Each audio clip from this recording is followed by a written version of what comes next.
Hello, everyone. In today's episode, let's join English Discovery TV to explore an extremely hot topic, the global semiconductor war. The invisible engine. Look at this phone in my hand. To you, it looks like a slab of glass and metal. But if we could zoom in, past the screen, past the battery, we would find a city.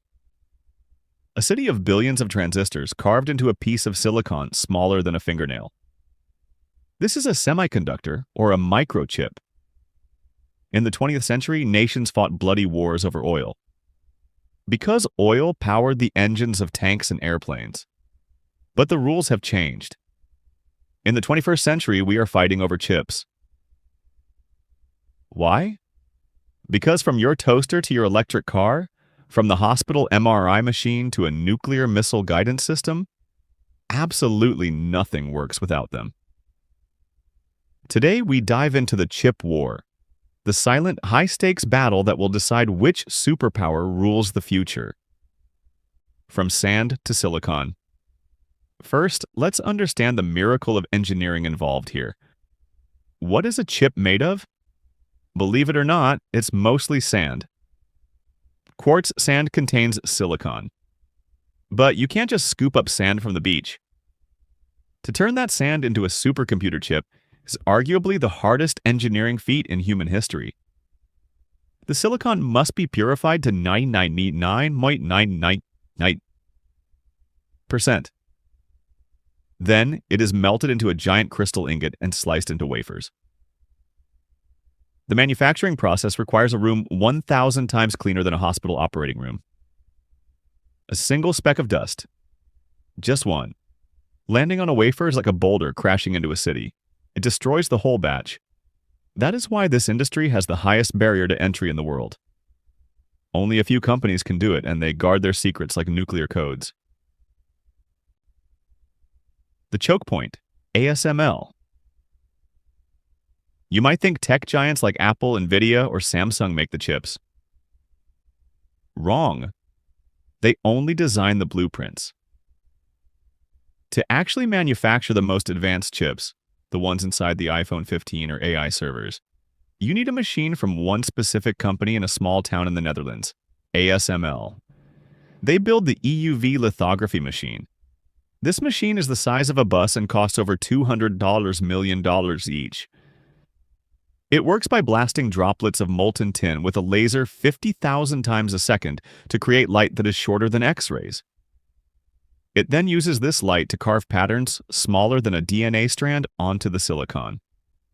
Here is the crazy part.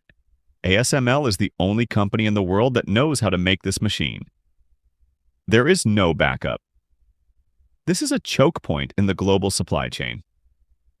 If ASML stops, Moore's law stops.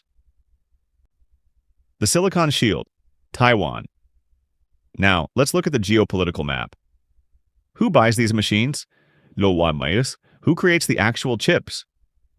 Meet TSMC, Taiwan's semiconductor manufacturing company. This single company produces 90% of the world's most advanced chips. Economists and military strategists call this the Silicon Shield. Why a shield? Because the entire world relies on this one island so heavily that an invasion would be suicidal for everyone involved. If China were to attack Taiwan, or if the factories were damaged in a crossfire, it would crash the global economy instantly. We are talking about a depression worse than COVID-19. No iPhones, no new cars, no data centers. It effectively protects the island better than any army could. If TSMC stops, the modern world stops. The US ban. This dependence on Taiwan and the rise of China's military brings us to the current conflict. Recently, the US government woke up to a nightmare scenario. What if China uses American chip technology to build weapons that can defeat America? So, the White House launched a massive, unprecedented embargo. They didn't just ban trading, they weaponized the supply chain. The US banned the export of the most advanced chips, and importantly, the equipment to make them to China. It's not just a trade war anymore. It's a tech containment strategy. The goal is explicit: to freeze China's technology development in the past, preventing them from accessing the computing power needed for super AI and hypersonic missiles. China's retaliation. Did China sit still and accept this? Of course not. While the West controls the technology, China controls the raw materials. China dominates the mining and refining of rare earth metals, specifically gallium and germanium. These elements are absolutely essential for making semiconductors, radar systems, and fiber optics. China fired back with a warning shot. If you don't sell us the chips, we won't sell you the stuff you need to make them. They restricted exports of these metals. It's a classic tit-for-tat strategy. The global supply chain, which took 30 years to build, is now being broken into two hostile blocks. The subsidy race. Now panic has set in. Every major nation has realized that relying on chips from halfway across the world is a national security risk. So the subsidy race has begun. The U.S. passed the CHIPS Act, throwing billions of dollars at Intel and TSMC to build factories in Arizona. Europe is doing the same in Germany. Japan is funding Rafael. This is called onshoring. Instead of offshoring, sending jobs away for cheap labor, they are bringing high-tech manufacturing back home. But here is the problem. Building a fab isn't like building a shoe factory. It takes years, requires billions of gallons of pure water, and needs highly specialized engineers that most countries simply don't have. It is incredibly expensive and slow. The AI factor. Why is this war happening right now? Why the sudden urgency? The answer is artificial intelligence. We are entering the AI era. To train a model like ChatGPT or Gemini, you don't just need code, you need compute. You need thousands of H100 GPUs from NVIDIA linked together. These chips are the brain power of the future. The logic is simple. Whoever has the most chips trains the smartest AI. And whoever has the smartest AI wins the economy and dominates the military battlefield. Chips are no longer just computer hardware. They are the ultimate instrument of national power. Conclusion.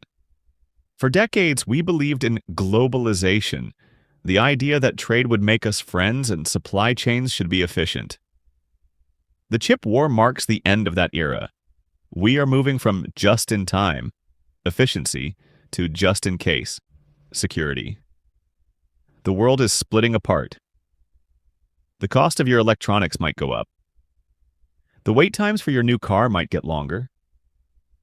Innovation might even slow down as countries stop sharing ideas. All of this chaos, all of this tension, is happening because of a tiny, shimmering piece of silicon made from sand. Discussion. This leaves us with a massive question for the future. Question of the day. Do you think onshoring will actually work? Can the US and Europe really rebuild a chip industry from scratch, or is the web of global trade too complex to untangle? Is it better to be independent and expensive, or dependent and cheap? Let me know your prediction in the comments below using the keywords embargo or subsidy. Thanks for watching EDTV. Don't forget to like and subscribe for more deep dives.